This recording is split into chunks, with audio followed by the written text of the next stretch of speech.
Bueno, hola. Vamos a arrancar con lo que sería la última clase normal, digamos, sin contar las clases de repaso y de preguntas, la última clase normal convencional de ICB1. Esta es una clase que eh, pretende hacer una integración.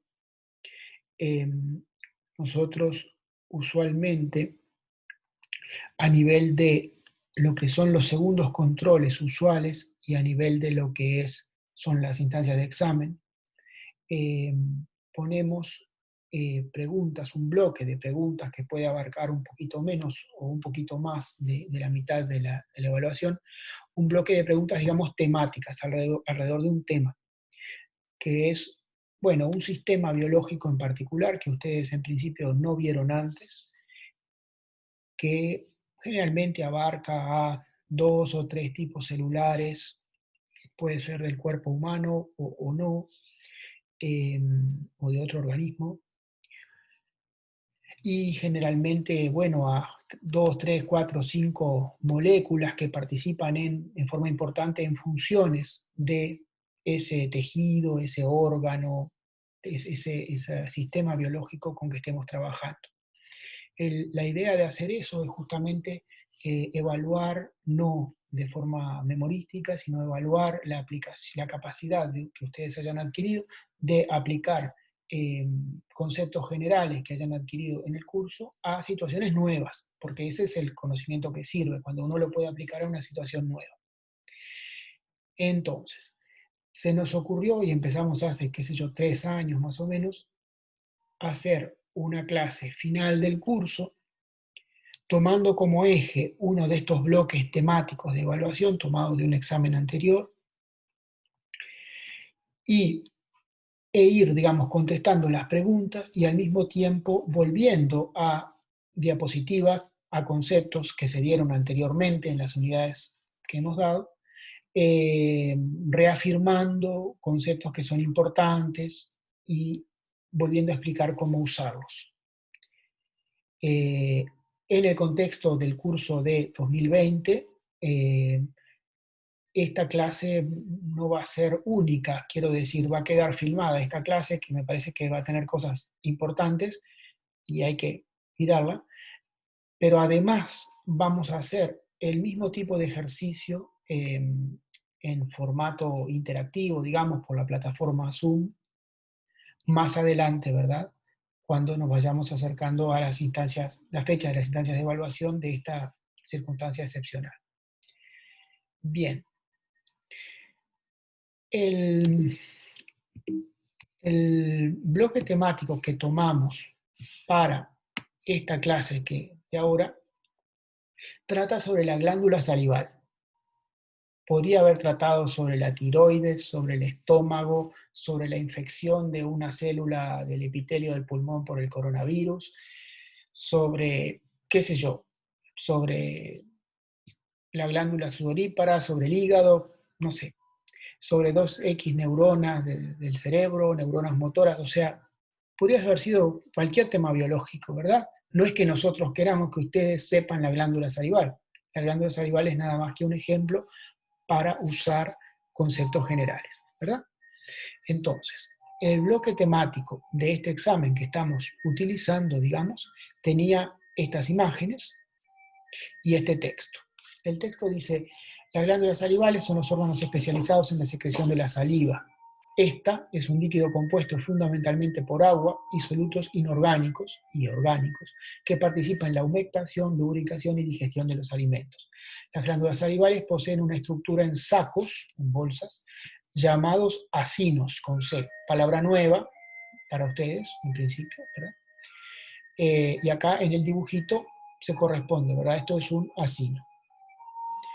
Los acinos vierten la saliva en conductos, ver dibujo debajo, en realidad no es debajo, acá es al costado, que en última instancia conducen a la boca, ¿verdad? Entonces, bueno, podemos relacionar texto e imagen, acinos, conductos, esos conductos se juntan y en un conducto más grande que vierte hacia la boca, ¿verdad?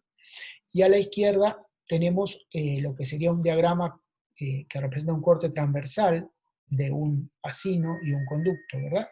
y las células individuales que lo forman, con los núcleos también marcados, ¿verdad?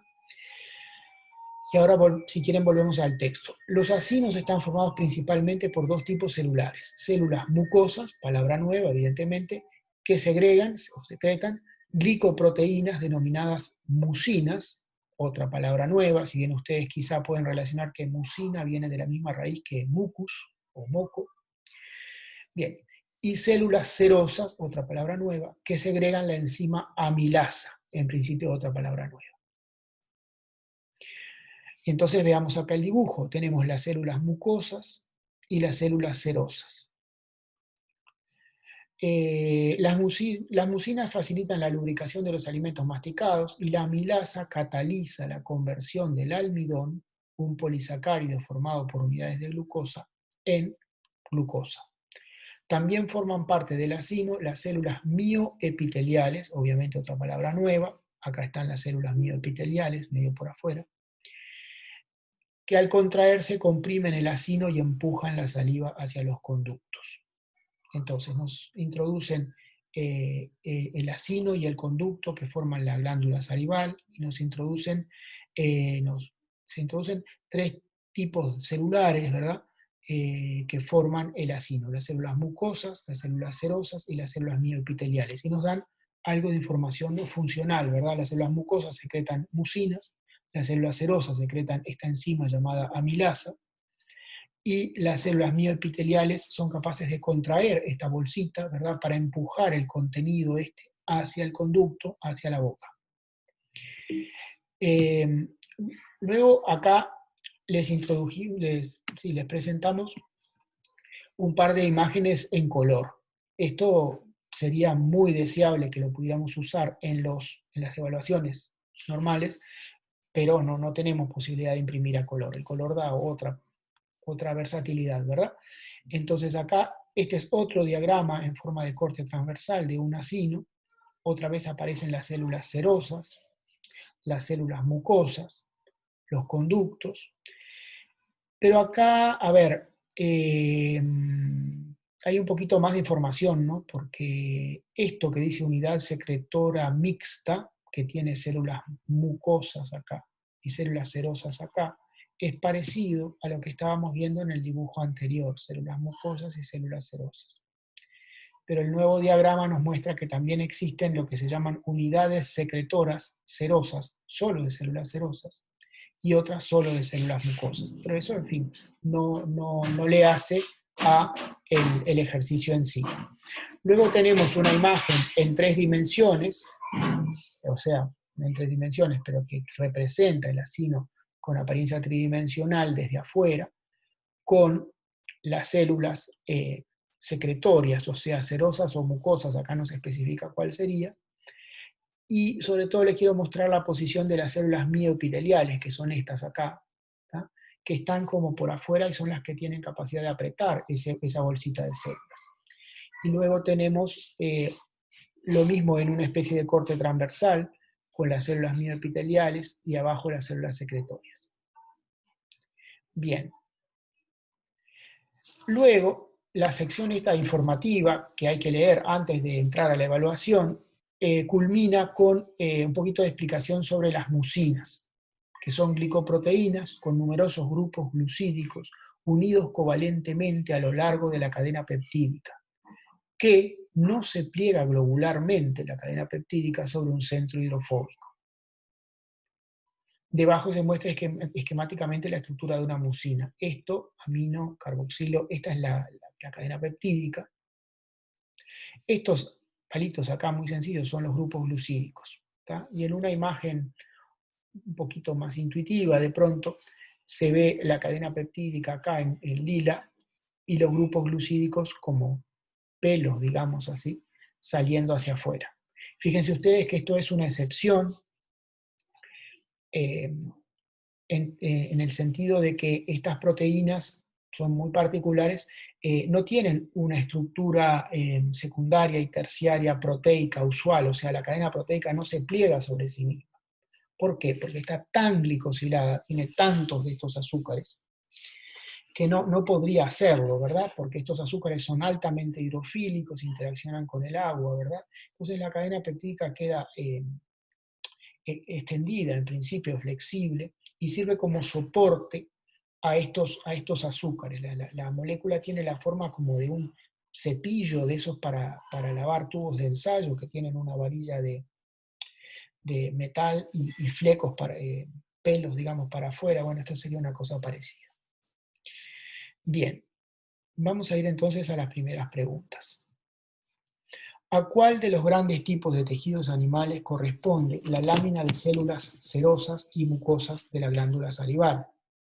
La lámina de células mucosas y serosas, o sea, todo este conjunto de células dispuestas formando como una bolsita, ¿verdad? Dispuestas en un arreglo que en realidad tiene dos dimensiones, ¿verdad? Como formando la superficie de una bolsita que le llamamos biológicamente acino. Las opciones corresponden justamente a los 4 grandes tipos de tejidos que hay en las células animales. Y bueno, ustedes se habrán dado cuenta que la opción correcta es la B, epitelial. Todas las estructuras biológicas de los animales multicelulares, como nosotros, que tienen forma de lámina, que son recubrimientos, que cierran cavidades, que forman tuberías, que forman bolsas adentro del cuerpo, ¿verdad? Todos esos recubrimientos internos son lo que se denominan epitelios, ¿verdad? Esto lo vieron con Hernán, ¿verdad? Los revestimientos de las cavidades del cuerpo y sus glándulas asociadas, así como el revestimiento externo del cuerpo y sus glándulas asociadas, son todos epitelios, ¿no? Y ejemplos hay muchísimos, pero acá tenemos algunos, ¿verdad? El revestimiento interno del túbulo que junta la orina, este conjunto de células acá, este tubito, formado por muchas células, eso es un epitelio, o sea, formado por células epiteliales. Los revestimientos internos de la cavidad pleural, que es una cavidad muy chiquita, digamos, que rodea los pulmones, pero que permite que los pulmones se inflen y se desinflen, digamos, ¿verdad? Esos revestimientos internos también son de células epiteliales. Los revestimientos internos de todo el sistema circulatorio, ¿verdad? Incluyendo el ejemplo que se da acá, los capilares, que son los tubitos más finitos por los que circula la sangre, ¿verdad? Esos son epitelios, estas células aplanadas, ¿verdad? Que forman los tubitos, son epitelios, ¿verdad? En los vasos sanguíneos más grandes, ya sea venas, ya sea arterias, el recubrimiento interno es un epitelio, pero por afuera de ese epitelio hay, hay músculo y hay otras capas, digamos, que le dan, hay tejido conectivo y puede haber tejido muscular que le dan, bueno, mayor resistencia, ¿verdad? Y capacidad también de cambiar el calibre, digamos, el grosor, el espacio interno a esas venas y arterias. Pero acá los capilares son solo hechos de este tipo de epitelio. Otro ejemplo que nos dan acá, la glándula sudorípara, ¿verdad? Es una estructura no tan diferente a la glándula salival, ¿verdad? También está, bueno, está formada como por tubitos al interior de los cuales se vierte el sudor, ¿verdad? Que después es liberado, digamos, a la superficie de la piel, ¿verdad? Y estos tubitos, ¿verdad? Internamente están recubiertos por células epiteliales, ¿verdad? En definitiva, ustedes tienen que pensar así: el revestimiento externo del cuerpo, la capa externa de la piel, es un epitelio, lo que se llama la epidermis. El revestimiento interno de todo el tracto gastrointestinal, de la boca hasta el recto, todo ese revestimiento interno son epitelios. El revestimiento interno de todo el sistema circulatorio son epitelios. El revestimiento interno de todo el tracto respiratorio, ¿verdad? Son epitelios. El revestimiento interno de todo el tracto génito-urinario son todos epitelios. Los epitelios son entonces como disposiciones bidimensionales de células, como que formaran superficies, digamos, que pueden estar curvadas sobre sí mismas, formando bolsas, como estos acinos, formando tuberías, como los capilares sanguíneos, etcétera, etcétera. Luego dice, considere la célula mucosa y la célula serosa. cuál o cuáles de estos tipos celulares, si es que alguno de ellos está o están polarizados. Esto se refiere a polaridad celular, lo que vimos cuando estábamos viendo citoesqueleto. Esto no es polarización eléctrica, ¿verdad? Esto es polarización celular en el sentido de que la célula tenga dos extremos que sean diferentes, que tengan funciones diferentes, que tengan proteínas diferentes, etc. Las opciones son, bueno, la célula mucosa, la serosa o las dos. Entonces acá lo que ustedes tienen que razonar es que ambas células realizan secreción, una de mucinas, otra de amilasa. Esa secreción tiene que ser direccional, no puede ser hacia cualquier lado. La secreción tiene que ser hacia lo que llamamos la luz o el lumen del acino, hacia el interior de esta cavidad, no hacia el otro lado, no sería un relajo. Entonces, si estas células tienen que hacer una secreción de moléculas direccionada, para estas células tiene que haber justamente direcciones, no pueden ser iguales de un lado que de otro. Tienen que tener una estructura que diferenciada de un lado que de otro, polarizada, y que dirija la secreción de esas moléculas hacia el lumen del acino. Son las dos, son células polarizadas. Y esa es una propiedad en realidad general de las células epiteliales, por lo que es su función, por lo que es su disposición. Las células epiteliales siempre están polarizadas. Perdón. ¿No? Acá tenemos otro epitelio, esto es como, sería como por las cilias que hay acá, sería epitelio del tracto respiratorio, de parte del tracto respiratorio, pero no importa, es un epitelio. Y lo que ilustra acá es que las células de los epitelios siempre están polarizadas, y es más, esos polos tienen nombres que ustedes tienen que conocer y que son genéricos para cualquier epitelio, que son basal y apical. Apical es el polo, el extremo, digamos, de la célula epitelial, orientado hacia el lumen de la cavidad que recubre, hacia el interior de la cavidad que recubre. Y basal es el polo opuesto. Y usualmente, en los epitelios del lado basal, las células se apoyan sobre una lámina de matriz extracelular que se llama lámina basal. También le dicen membrana basal. No está muy bueno decirle membrana basal porque se confunde con lo que son las membranas celulares, bicapas lipídicas con proteínas. Esto no es una membrana celular, es una lámina de matriz extracelular. También se habla de vaso lateral para incluir lo que es propiamente basal y los costados, que usualmente tienen como propiedades o conjuntos de proteínas similares, y lo que es bien diferente es lo apical. Entonces, si volvemos a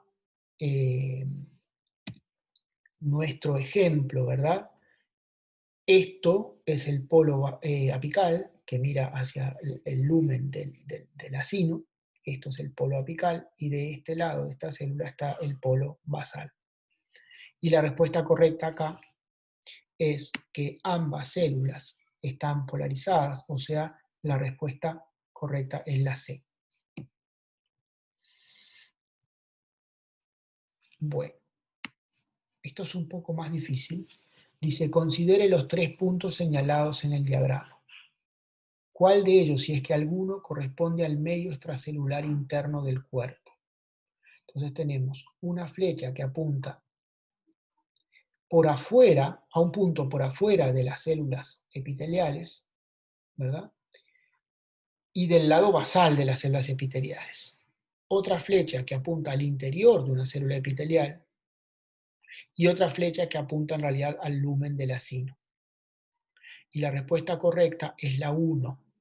Lo que se considera el medio extracelular interno del cuerpo incluye este espacio acá, mientras que 2 apunta a el interior de una célula, algo que es intracelular, no extracelular. Y 3 apunta a el lumen del acino.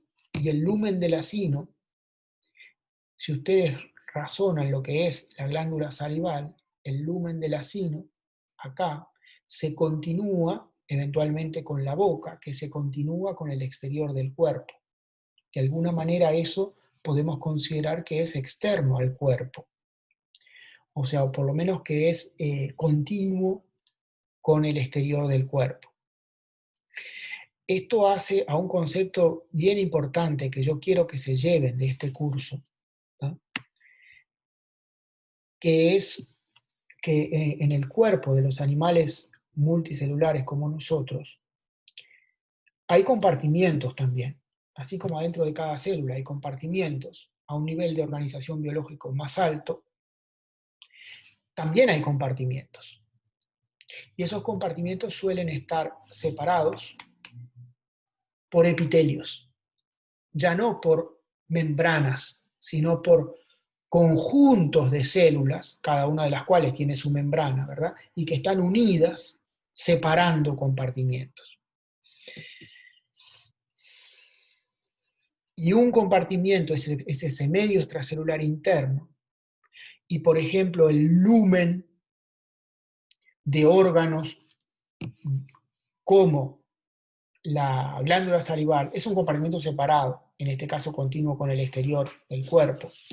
O, muy claro y muy importante, el lumen de todos los órganos del tracto alimentario, del tracto gastrointestinal. Vamos a verlo, esto lo vieron con Hernán, pero me importa repasarlo, con el intestino. ¿Tá? Estas son células del epitelio intestinal. Esto es la luz del intestino, el lumen del intestino, ¿verdad? El agujero, ¿verdad?, del intestino. Y separando los dos compartimientos está el epitelio intestinal, que tiene uniones estrechas o uniones estancas que evitan el pasaje de moléculas entre los dos compartimientos. Eso se observa experimentalmente inyectando, por ejemplo, en este caso es en una rata, una molécula que es muy densa a los electrones, de manera que en microscopía electrónica de transmisión aparece como oscuro, digamos, donde está esa molécula aparece oscuro. Entonces, dije inyectar, bueno, en realidad tendría que haber dicho administrar, porque justamente el experimento este, que tiene dos partes mostradas a la izquierda y a la derecha, consiste en administrarle esa molécula al animalito por vía oral, de manera que pase, se distribuya en el tracto gastrointestinal, o por vía intravenosa, o sea, entrando al medio interno del cuerpo, que es lo que se muestra a la derecha. Si le damos la molécula por vía oral, el lumen del intestino va a quedar marcado, digamos, con esto que es denso, que es opaco a los electrones. Sin embargo, el espacio acá entre célula y célula del epitelio correspondiente a lo que está en celeste a la izquierda, no se marca, porque están separados. Si por el contrario administramos la misma molécula por vía lo que se dice parenteral, o sea, entrando al medio interno del cuerpo, ¿verdad? Atravesando, por ejemplo, la piel, y en particular acá lo más rápido, digamos, sería administrarla por vía intravenosa para que se distribuya rápido por todo el cuerpo, la molécula marca el espacio entre las células, ¿verdad? Pero no pasa al lumen intestinal, son compartimentos separados. Esto es súper importante porque este medio extracelular interno, ese líquido que baña todas nuestras células y que se continúa con el líquido de la sangre, es un líquido que está sometido a un control homeostático, con H, muy preciso, ¿verdad? Ahí tiene que haber una concentración de glucosa que tiene que estar entre límites muy precisos en condiciones de salud. Lo mismo para las concentraciones de sodio, de potasio, de cloruro, el pH, etcétera, etcétera. Y además, ese líquido en condiciones de salud normalmente está lo que se dice estéril, en el sentido de que acá no andan bacterias vivas u otros microorganismos. En principio está estéril. Cuando no está estéril, inmediatamente se produce toda una reacción inflamatoria, fiebre, etcétera, ¿verdad? Para para el sistema inmunitario, trata de restituir la esterilidad, digamos, de los tejidos. Eso es lo que es esto, el medio extracelular interno. Ahora, en la luz del intestino, creo que esto ustedes lo saben, hay millones y millones de bacterias. Entonces, es muy importante que esas bacterias no entren al medio intracelular interno, son compartimentos separados. De la misma manera, en la luz del intestino tiene una composición que varía según lo que comimos, según la hora del día, etcétera, etcétera. Bueno, voy a dejar de grabar y continúo en otra parte.